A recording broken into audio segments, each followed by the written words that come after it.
아이는 오래 알았다. 햇살이 잘 들고 저 멀리는 공원도 보이는 작은 방을 지키고 앉아 책을 읽고 밥을 먹고 잠을 잤다. 아이는 잘 웃지 않았다. 점차 적응해가며 장난도 잘 치던 다른 아이들과 달리 회진을 가도 복도에서 마주쳐도 먼저 인사를 걸어도 이제는 익숙할 법도 한 의료진에게 한번 웃어주지를 않았다.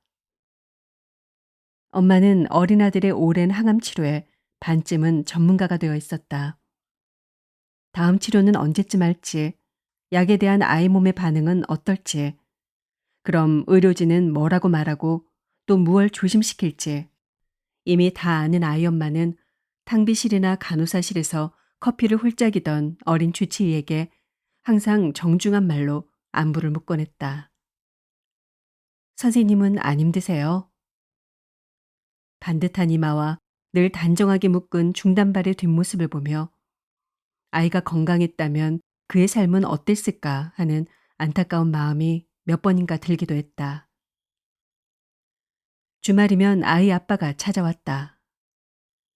아이 대신 병실 침대를 차지하고 누워있는 아빠의 모습에 회진간 의사들은 종종 깜짝 놀랐다. 그러나 정작 그는 아무렇지도 않은 듯 부스스 일어나 인사도 없이 병실 밖으로 나가곤 했다. 사방으로 뻗치고 눌린 머리카락에 눈조차 제대로 뜨지 못한 채. 아, 엄마는 참 괜찮은데 아빠는 왜 맨날 저 모양이야? 아직 세상이 쉽던 20대 젊은 주치의들은 환자 이야기를 할 때마다 아이의 아빠를 도마 위에 올렸다. 아이는 매일 아침 눈을 뜨고 밥을 먹고 검사를 하고 주사약을 맞고 게임을 하고 텔레비전을 보고 코피를 쏟고 구토를 하고 산책하고 동생과 장난을 치고 늘 비슷한 시간 잠자리에 들었다. 아이 엄마는 바뀐 계절에도 똑같이 종아리를 덮는 길이에 얌전한 치마를 입었고 아이 아빠는 옷차림이 몇 번쯤 바뀌었나 아무튼 여지없이 아이의 침대를 차지하고 있었다. 여름이 지나고 있었다. 강가의 바람은 시원해지고 산책길의 나뭇잎도 누릇누릇 빛이 발해갔지만 아직 아침 햇살은 눈부시고 한낮의 태양은 여전히 뜨거워 병원 안에서만 지내는 사람들에게는 여름도 가을도 아니던 계절. 아이가 큰 한숨을 쉬더니 이내 눈에 초점을 잃었다.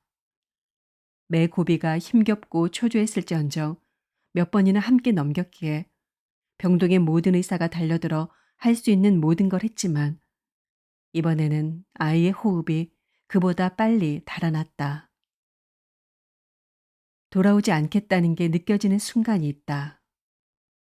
아이를 오래 지켜본 의사들은 그 순간을 동시에 느낀다.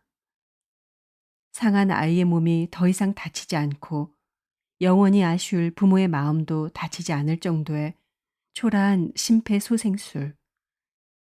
세상에서 가장 슬픈 시간은 특별히 더 천천히 흐른다. 누군가는 비현실적으로 빠르게 움직이고 또 누군가의 눈에 비친 풍경은 비현실적으로 느리며 이 세상 것이 아닌 듯한 오열과 거짓말 같은 고요가 공존하는 순간. 그 순간 나는 처음으로 아빠의 또렷한 눈빛을 보았다. 그는 침대 난간에 매달려 오열하는 아내의 허리를 한 손으로 간신히 붙잡으며 다른 한 손으로는 아이 외할머니에게 전화를 걸고 있었다. 장모님, 지금 바로 좀 와주세요. 아이가 갈 것 같아요. 절박하고도 담담하던 목소리와 눈빛. 엄마의 오열보다 아이의 마지막 숨결보다 어쩌면 더 극적으로 흔들리던 아빠의 눈동자. 나의 눈빛이 느껴졌는지 1초도 안 되는 짧은 순간 그와 나 사이에 시선이 오고 갔다. 그러나 슬픔인지 원망인지 모를 아버지의 눈을 오래 생각하기에 나에겐 정리해야 할 차트와 서류가 너무 많았다. 나는 점심시간이 지나서야 겨우 닥친 일을 마무리하고서는 스테이션에 멍하니 앉아 있었다. 그때 등 뒤로 아이가 영안실에 조금 늦게 내려갈 것 같다는 말이 들렸다. 나는 무언가에 홀리기라도 한 듯 아이의 병실이 있는 병동 구석으로 걸음을 옮겼다. 유난히 항암병동 순환근무가 많았던 전공의 시절 이미 열 손가락으로도 모자랄 아이들과 아픈 작별을 했지만 내가 안아 위로하고 나를 안으며 슬퍼하던 이들은 모두 엄마였다. 아버지들은 절반쯤은 뒤늦게 도착했고 절반쯤은 어딘가에 나가 있었던 것 같다. 나는 그런 순간마다 아이를 잃은 엄마의 아픔과 주치의로서의 나의 슬픔, 그리고 즉시 정리해야 할 일들에 파묻혀 그들을 굳이 찾지는 않았다. 비극의 주인공은 아이였고 엄마였으며 차라리 야속하도록 선명한 사망 선고 순간의 벽시계일지언정 내 눈앞에 보이지 않던 아버지는 그 장면에 없었다. 그런데 그 복도의 끝에서 나는 멀리 보이는 하늘과 세로로 긴 사각형의 창문과 그늘진 뒷모습이 합쳐진 흡사 안개바다 위의 방랑자처럼 홀로 선 아버지의 어깨를 보았다. 사회생활 경험이라고는 일천한 27의 전공의 어린 시절 기억 속의 아빠와 제법 가까웠고 그럭저럭 무난하게 자라 갓 결혼은 했으나 아직 어머니는 되지 못한 모두에게 공감하기엔 뭔가 어정쩡한 포지션의 나는 그 순간 어떻게 해야 할지를 몰라 가만히 멈춘 채 한참 동안 그의 뒷모습을 바라만 보았다. 인기척을 느꼈는지 그가 문득 고개를 돌렸다. 그의 눈에 얼룩진 눈물을 알아채고는 나는 다시 한번 얼어붙었다. 앞으로 나아가야 할지 뒤로 도망쳐야 할지 알 수가 없었다. 그는 한마디 말도 눈인사도 하지 않은 채 나를 스쳐 지나갔고 복도에는 거짓말 같은 정막만이 남았다. 어째서 몰랐을까? 아이가 떠나고 가족들이 무너지는 순간에도 아버지는 흔들리지 않는다. 절망과 고통이 지배하는 시공을 마지막까지 추스르는 것은 대체로 아버지들이었다. 온 정신을 부여잡으며 가족들에게 전화하고 차마 떨어지지 않는 입술을 움직여 슬픈 소식을 전하고 여기저기 뛰어다니며 서류를 정리하고 병원비를 결제하고 영안실 직원과 장례 절차에 대해 건조한 대화를 나누는 일, 보이지 않는 사이에 아버지들이 해야 했던 그 많은 일들을 나는 어째서 몰랐을까. 10수년이 흐르는 동안 나는 새아이의 엄마가 되었고 이제는 셀 수도 없이 많은 환자와 보호자들의 기억을 안고 살아간다. 그리고 꼭 그만큼 수많은 가족의 고통을 함께 겪고 생각보다 많은 마지막 순간을 곁에서 지켜야 했다. 여러 일을 겪을수록 감정은 무뎌지고 복잡한 삶은 많은 기억을 지운다. 그러나 여전히 나는 아이를 잃은 부모의 뒷모습에서 아버지의 어깨를 먼저 본다. 당신의 어깨 위에도 마땅히 와야 할 위로의 손길이 너무 늦지 않기를. 혼자 떠안고 흐느끼는 밤이 너무 길지 않기를. 힘들면 힘들다 말할 수 있는 용기와 평안이 당신의 마음에 깃들기를. 세상 모든 아버지들의 밤에 안녕을 빈다.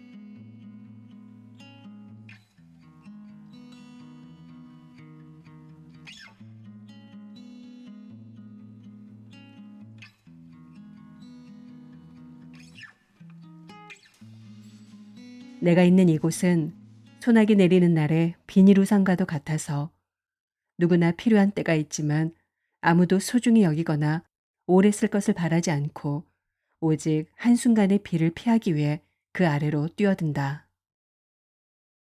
어렵게 예약한 대학병원 외래도 스스로 골라 찾아갈 수 있는 개인 의원도 아니기에 선택의 여지 없이 급히 들어와 속절없이 자신의 민낯을 내보여야만 하는 곳. 그러므로 응급실은 어쩌면 세상의 온갖 다양한 사람들이 무방비 상태로 만나 대화하는 유일한 곳인지도 모른다. 이곳에서는 나이와 성별, 국적이나 외모, 사회 경제적 지위며 배움의 정도를 떠나 오직 공평히 주어진 각자의 몸에 대한 이야기만 날 것 그대로 오간다. 팔을 다쳐서 온 단발머리 여자아이가 있었다. 아이는 뽀얀 이마와 보송한 솜털이 무색할 만큼 정돈되지 않은 거친 말을 썼다. 중학생들이 그러려니 한두 번 겪는 일이 아니기에 무심히 넘겼는데 아이 엄마가 미간을 찌푸린 채 팔짱을 끼고 옆에 서서 놀랍도록 똑같은 말투로 상황을 설명하는 것이 아닌가. 대기실에 앉아있던 외할머니 역시 목소리만 다를 뿐 마치 눈앞의 그녀들을 반복 재생하는 듯 똑같은 표현과 억양으로 비슷한 말들을 소리 높여 되풀이했다. 세 사람은 서로를 퉁명스레 쏘아보며 너를 탓하고 본인의 불평과 짜증을 부풀려 이 순간에 투사했다. 그들은 정형외과 진료를 기다리는 동안 문득문득 언성을 높였고 그것은 각자의 목 뒷덜미에 연결된 사슬인 양 서로를 거칠게 끌어당기거나 내동댕이 치고 있었다. 그 후 아이의 새카만 눈동자를 다시 보면서 저 아이는 어떤 종류의 말을 듣고 나누며 자라고 있는 걸까 하는 생각이 문득 들었다. 그리고 저 엄마는 어떤 언어에 둘러싸여 살았을까? 할머니는 또 어떤 소리로 채워진 세월을 겪어왔을까? 인간의 상상력이란 기대하는 것보다 창의적이지 못하고 개인이 딛고 선 세상은 생각보다 좁다. 그러므로 사람의 언어와 행동은 대개 그가 삶 속에서 보고 듣고 경험한 것들에 뿌리를 두고 자라나기 마련이다. 그 모습을 학습과 자기 통제로 다듬어가는 성숙한 사람들도 있겠지만 내 몸이 불편하고 마음이 뾰족해지는 순간에는 누구나 자신이 가장 많이 경험한 것을 토대로 말하고 행동하게 된다. 나를 향한 비난과 폭언이 쏟아지는 순간 그런 거친 말과 날카로운 표현을 그들은 과연 언제 어디서부터 써온 것일까? 가만히 생각해 보니 화가 조금은 누그러지는 것도 같았다. 혹 그동안 다정하게 말해주는 사람보다 냉담하게 말하는 사람이 더 많았던 것은 아닐까? 그들의 귀에 지지의 말보다 비난의 말이 더 많이 들렸던 건 아닐까? 정중한 부탁이나 예의 갖춘 거절로 배려받았던 기억이 드문 것은 아닐까? 그래서 아마도 상대를 공격하기 위해서가 아니라 저렇게 행동해야만 자신을 지킬 수 있다고 배우고 경험하고 그러다 익숙해진 건 아닐까 하는 생각이 들었다.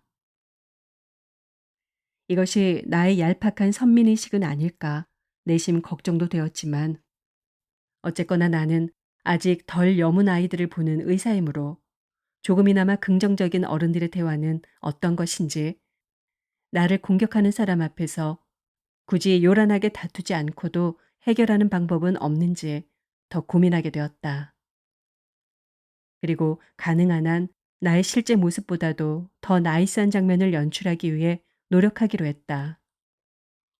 사실은 그것이 나의 마음과 태도를 지키는 가장 쉬운 방법이기도 했고, 스스로 이렇게 얘기하는 것이 민망하지만 나는 비교적 친절하게 말하는 것에 익숙하고 다정하게 대화하는 것이 당연한 사람이라고 생각해왔다. 잘 아는 사람이 아닐수록 더욱 그러했고, 때로 가식적이라는 오해를 받을지언정 나의 언어는 의도하지 않을수록 더 부드러웠던 것이 사실이다. 그랬기 때문에 지난날 나는 초면에 공격적인 언사를 내뱉는 사람들을 정말로 이해하지 못했다. 진료실에 들어서자마자 팔짱을 낀 채 화살 던지듯 말을 내리꽂는 사람들에게 적지 않게 상처를 받았으며 때로는 그들을 비난하거나 한심해하기도 했었다. 이곳에서 나는 그 또한 오만이었음을 배운다. 반면 내게 다정하고 친절하게 말 걸어준 수많은 사람, 친구, 그리고 어른들은 거저받은 인생의 큰 복이었음을 깨닫는다. 그러므로 이제 그 받은 것을 나누어야 한다. 내일은 누군가의 귓가에 조금 더 따뜻한 말들이 오가기를, 그것이 흘러 흘러 우리의 아이들에게 가 닿기를, 그래서 이곳이 조금이나마 더 다정한 곳이 될 수 있기를 우리가 만나게 될 모두에게 부탁해 본다.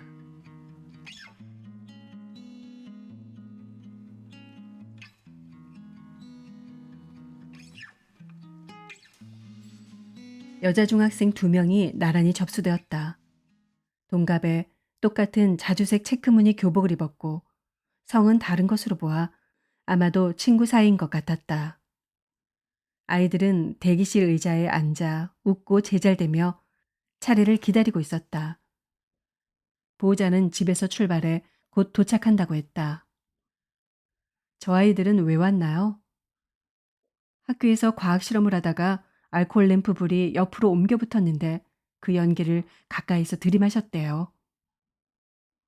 첫 번째 학생의 어머니가 도착했다. 괜찮니? 응, 괜찮아.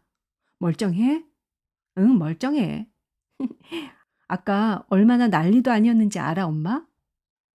아이는 마치 영웅이라도 된 듯 으스대며 엄마에게 과학실의 상황을 설명했다. 엄마와 아이는 똑같은 표정으로 눈꼬리를 쳐보며 웃었다. 곧이어 2번째 학생의 어머니가 도착했다. 어떻게 된 거야? 그걸 어쩌다 마셨어? 괜찮아? 가슴 안 답답해? 얘 진료 받나요? 괜찮은 건가요? 의사는 언제 봐요? 아이가 뭐라 대답할 겨를도 없이 엄마는 질문을 쏟아냈다. 엄마의 미간은 펴질 줄을 몰랐다. 어쩌다 그랬어? 어디 불편한 데는 없어? 하는 말이 서너 번쯤 더 반복되었다. 아이는 여전히 엄마의 눈치만 보며 아무 말도 하지 않았다. 둘은 같은 상황, 같은 증상으로 함께 병원에 왔다. 똑같은 검사를 했고 똑같은 설명을 들었다. 첫 번째 학생의 보호자는 괜찮을 거라는 나의 말에 활짝 웃으며 정말 다행이에요 라고 말했다. 아이는 해사하게 웃으며 꾸벅 인사를 하고 엄마 손을 잡고 나갔다. 2번째 학생의 보호자는 비슷한 질문을 바꿔가며 반복했다. 괜찮은 거 확실해요? 나중에 후유증 같은 건 없나요? 밤에 나빠지면 어떻게 해요? 아휴, 왜 그런 걸 교실에서 해가지고. 선생이라는 사람은 뭐 했다니? 정말 괜찮은 거죠? 그녀는 10번쯤을 반복해서 묻고도 여전히 찝찝한 표정을 숨기지 않은 채 점점 짧아지는 나의 대답에 마지못해 진료실을 나갔다. 아이는 죄인이라도 된 양 고개를 숙이고 엄마 눈치만 보며 손톱 옆에 거스러미를 뜯었다. 응급실을 떠나는 아이들은 각자 엄마의 이목구비를 닮았고 표정은 그보다 더 많이 닮아 있었다. 아이를 키우는 동안 아이가 아프거나 다치는 상황은 피할 수가 없다. 아이들은 수시로 열이 나고 감기에 걸리며 툭하면 토하고 생각보다 자주 여기저기 아파한다. 아이들의 통증과 질병과 부상은 잘 치료돼야만 하지만 어른들의 태도에 따라 그 과정이 아이들에게는 위기를 이기는 경험이 되기도 위기에 압도당하는 경험이 되기도 한다. 두 학생은 같은 경험을 했지만 아마 학교로 돌아가 과학실에 다시 들어갈 때 그리고 앞으로 언젠가 또 비슷한 불을 써야 하는 날에 전혀 다른 기억으로 오늘을 회상할 것이다. 아이들은 위기의 순간에 배운다. 정확하게는 위기의 순간을 대하는 어른의 표정과 태도에서 가장 많은 것을 배운다. 식당에서 주문하지 않은 메뉴가 나왔을 때, 주차장 차단기가 고장나서 열리지 않을 때, 낯선 거리에서 길을 잃었을 때, 매표소에서 예약이 잘못된 것을 발견했을 때, 기차 시간을 놓쳐 여행이 틀어졌을 때, 그리고 가장 흔하게는 아프거나 다쳤을 때 아이들은 어른들의 말과 행동을 거울처럼 비추어 배운다. 내 아이들은 아프다고 말해도 엄마가 걱정해주지 않는다며 투덜대지만 그러는 동안 조금씩 배워간다는 것을 나는 안다. 사람의 몸은 24시간 365일 완전한 존재가 아니다. 아픈 날도 다치는 날도 있지만 대체로 잘 치료받으면 나을 수 있다. 그러려면 차분히 상황을 살피고 어느 정도의 위기인지 파악해 최선의 방법을 찾아야 한다. 어려서부터 내 몸을 스스로 돌보는 간단한 방법을 익히고 전문가의 설명을 귀담아 듣고 적용하는 경험도 해야 한다. 아파도 참고 일을 해내야 할 때가 있다는 것도, 몸의 고단함을 핑계로 무례를 범해서는 안 된다는 것도 배워야 한다. 아이들이 아프거나 다칠 때면 나는 어른들의 놀람과 당황함을 짐짓 감추는 것으로 의연함을 가르치고 사소한 어려움쯤은 넉넉히 이겨낼 수 있다는 태도를 길러줘야 한다고 믿는다. 의학 지식의 많고 적음은 생각보다 중요하지 않다. 아는 게 병이라고 오히려 어느 선을 넘으면 의료인이 비의료인보다 더 어마어마하게 걱정하는 경우도 많다. 하지만 의료인이건 의료인이 아니건 이게 오늘 당장 큰일 날 병이나 부상이 아니라는 것 정도는 아이를 몇 해 키우다 보면 대개는 경험으로 안다. 심지어 우리나라는 근처 아무 병원에라도 들어가 물어보면 되니 얼마나 좋은 환경인가. 예상치 못한 상황에 반응하는 속도, 힘든 상황에 대처하는 태도, 모르는 일 앞에서 정중히 도움을 청하고 전문가의 의견을 받아들이는 자세는 병원뿐 아니라 학교에서도, 식당에서도, 상점이나 매표소에서도, 늘 지나다니는 길에서도 언제나 가르칠 수 있다. 아이는 부모의 그림자를 보고 자란다고 한다. 아이가 세상에 눈을 뜨는 순간부터 가장 많이 보는 것은 단언컨대 부모의 얼굴과 표정이다. 그러니 막 열이 오르기 시작한 아이에게, 무릎에서 피가 나는 아이에게 부디 흔들리지 않는 눈빛으로 다정하게 말해주시기를 바란다. 괜찮아. 우리는 이 상황을 함께 잘 해결할 수 있어. 다 잘 될 거야. 아이는 씩씩하게 이겨낼 것이고 단단한 마음과 건강한 몸을 키우며 부모의 좋은 협력자로 자랄 것이다.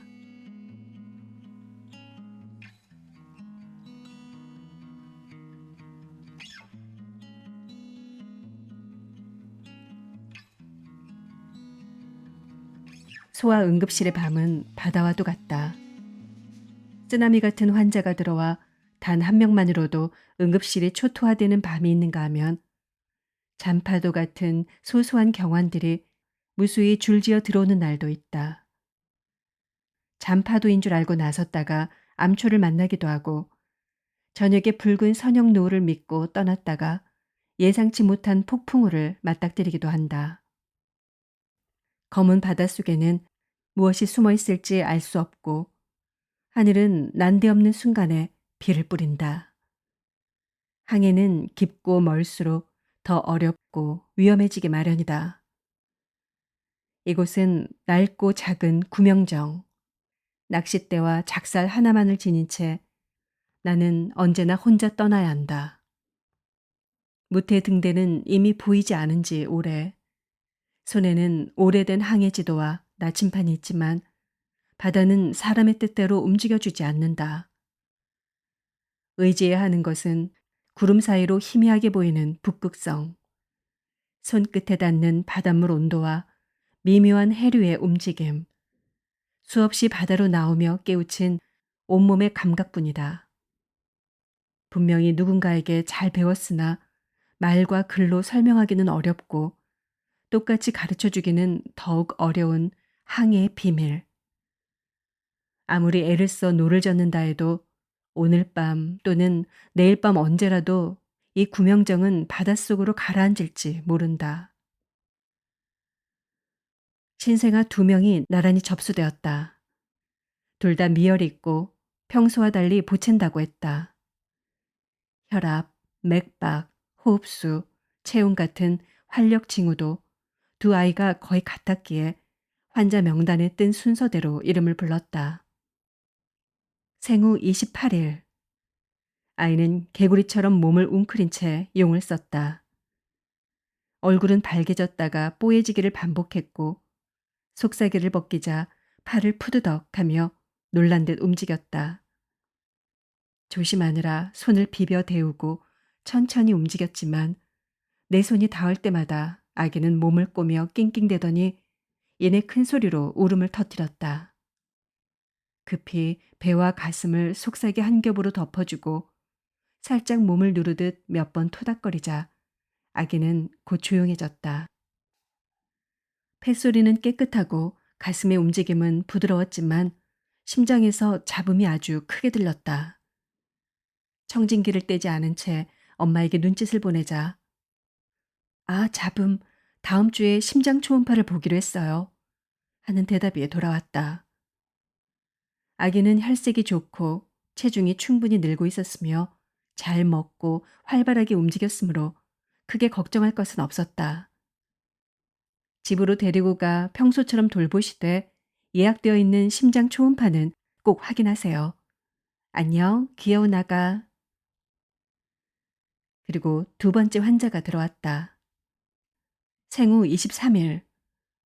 누워있는 아기의 자세가 이상하다. 전반적으로 근육 긴장도가 떨어져 있고 적절한 자세를 취하지 못한다. 혈색이 나쁜 정도는 아니었으나 응시하는 눈빛이나 눈꺼풀의 깜빡임이 부자연스러웠다. 한 번씩 불쑥 움직이는 팔과 다리나 간간히 입맛을 다시며 멍해지는 얼굴도 신생아의 일반적인 모습이 아니었다. 호흡은 안정적이었으나 심장에서는 작게 잡음이 들렸다. 수유량은 제법 줄어 오늘은 평소 먹던 양의 절반 정도밖에 먹지 못했다고 했다. 활력 징후는 모두 정상이고 37.5도씨의 체온도 신생아임을 고려하면 큰 문제는 아니었다. 호흡곤란이 있거나 구토를 한 것도 아니고 기침, 콧물 같은 가벼운 증상조차 없으니 객관적인 지표로만 평가하자면 심장 잡음 외에는 특별한 이상이 없다고도 할 수 있었다. 그러나 아기는 태어난 지 3주를 겨우 넘긴 상태였고 뇌와 심장을 포함해 신생아 시기의 중한 병들은 아무도 예상할 수 없는 형태로 나타나곤 하기 때문에 심지어 큰아이들에 비해 그 빈도도 대단히 잦다. 아기가 다시 활발히 움직이며 잘 먹고 애매한 증상들이 사라지는 것을 확인할 때까지 병원에 입원시켜 지켜볼 필요가 있었다. 더욱이 경련이 의심되는 움직임에 흔하지 않은 위치와 패턴의 심장 잡음까지 동반되어 있으니 아마도 몇 가지 검사가 더 필요할 것이다. 말로 하기엔 모호하고 장황하지만 신생아의 증상이란 언제나 그런 식이고 그렇기에 신생아의 안녕은 누구도 자만할 수 없다. 어머니, 입원시키는 게 좋겠어요. 나는 다양한 근거를 들어 자세히 설명하고 여러 말로 거듭 설득했다. 그러나 보호자는 미열이 걱정되어서 왔을 뿐이고 그것 자체는 큰 문제가 아닌데 왜 자꾸 입원을 강요하느냐며 자의 퇴원 서류를 휘갈겨 쓰고는 끝내 아기를 데리고 떠났다. 외래도 잡지 않고 가버린 상황에서 내가 할 수 있는 건 사회사업실에 전화해 아기가 다시 병원에 올 수 있도록 연락해달라고 힘없는 요청을 남기는 것, 고작 그뿐이었다. 그리고 정확히 12시간 뒤 아기는 급격히 나빠진 상태로 119를 타고 다시 응급실로 왔다. 그때는 이미 누가 보아도 심각한 상태여서 즉시 집중치료실로 입원해야 했다. 나는 나를 탓해야 할지 보호자를 탓해야 할지 알 수 없는 마음이 되었다. 비바람이 지나갔다.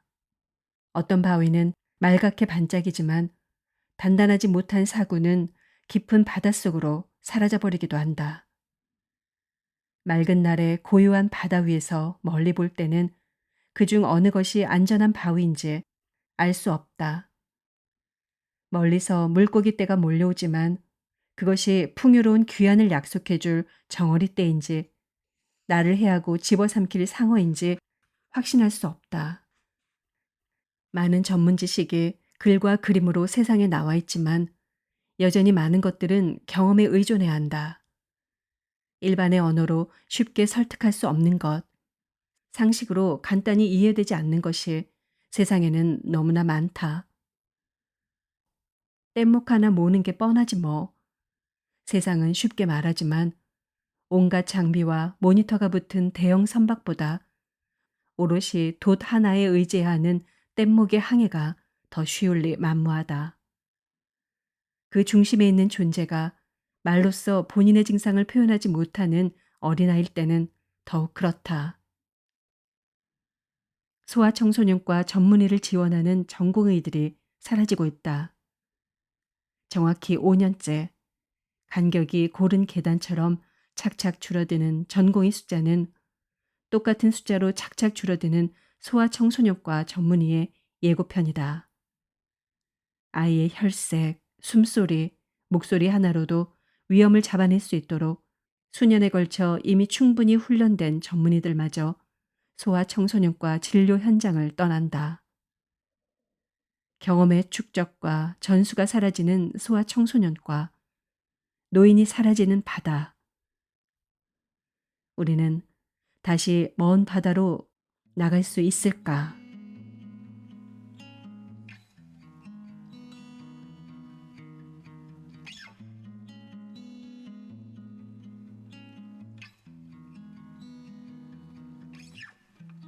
학원 셔틀버스를 타고 집으로 오는 길에 갑자기 머리가 너무 아프다고 전화가 왔어요. 그런데 엄마 지금 바빠서 통화하기 어려우니까 잠시만 끊어보라고 했어요. 금방 다시 전화하겠다고. 그리고 선생님한테 전화가 왔어요. 몇 달 전 다른 엄마도 비슷한 이야기를 했다. 저녁을 차리고 있는데 몇 번을 불러도 안 오길래 돌아봤더니 거실 가운데 서서 멍하니 엄마 하더라고요. 그래서 제가 왜 빨리 안 오냐고 소리를 빽 질렀어요. 그런데 그 순간 아이가 선체로 옆으로 넘어졌어요. 그것이 아이가 들은 엄마의 마지막 목소리였다고. 그러니 아이는 어떻게든 다시 눈을 뜨고 못다한 이야기를 마저 해야 한다고. 자신이 정말 하려던 이야기를 들려줘야 한다고 나를 붙잡고 온몸으로 말했다. 어떤 날은 희망을 말하고 또 어떤 날은 침묵해야 하는 나는 이 순간이 그녀들에게 또 어떤 결정적 장면으로 남을지 몰라 애써 말을 고르고 사진으로 상황을 이해시키며 눈물을 숨긴다. 인생에는 마치 사진으로 찍어 박제한 듯한 장면들이 있다. 나에게도 그런 장면이 있다. 나의 결정적 장면들에는 스스로를 힘껏 안아주는 위로가, 정수리 위에서 불꽃놀이가 벌어지는 듯한 환희가, 무지개 같은 기쁨이, 파도 같은 성취가 있어야 하며 어떤 일을 겪든 나는 그런 긍정의 이미지들만 남겨야 한다는 강박을 안고 오랜 시간을 살아왔다. 그렇게 내가 주인공인 삶을 살다가 때로 남편이나 아이들로 주인공이 바뀌었던 때를 문득 돌아보았다. 그 장면들은 내가 일부러 상처 입혔거나 무심하여 미처 다 헤아려주지 못한 후회의 순간들이 대부분이었다. 그러지 말걸. 한 번 더 참을걸. 더 곱게 말할 수 있었는데. 깊숙이 사랑하는 상대일수록 후회는 진하고 놓쳐버린 기회는 속수무책으로 치명적이다. 그러므로 나는 수치와 회한의 시간을 기억해야 하고 내가 사랑하는 자들에 대해 감히 오만하지 말아야 한다. 다음 순간에도 그들이 곁에 있는 것이 당연하지 않다. 기회는 영원히 다시 주어지지 않을 수도 있다. 그러므로 나는 우리의 결정적 순간들을 무한히 모으고 고통을 기억하기로 한다. 매일매일을 후회 없이 살아내기 위하여 우리에게 진정 결정적 순간은 부디 찾아오지 않기를 바라며